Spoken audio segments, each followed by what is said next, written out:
What's the difference between a will and a power of attorney? I've been surprised how many people have been asking me that, so I want to give you a quick answer.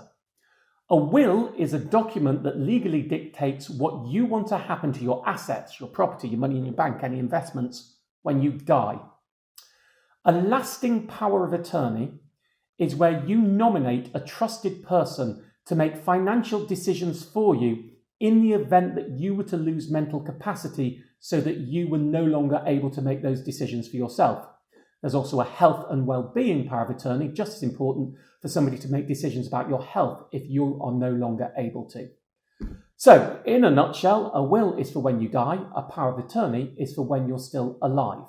Now, I've just done a detailed Martin Lewis podcast on how to get a will and a power of attorney, and in there, just to emphasize, while a will is really important, in many ways, a power of attorney is the most important.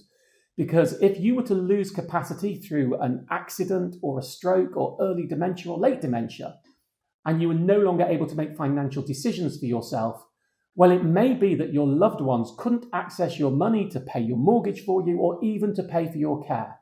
So I've had a power of attorney in place for myself since my 30s, even though I have no foreseeability of losing mental capacity at the moment, because I think it is a valuable piece of peace of mind protection.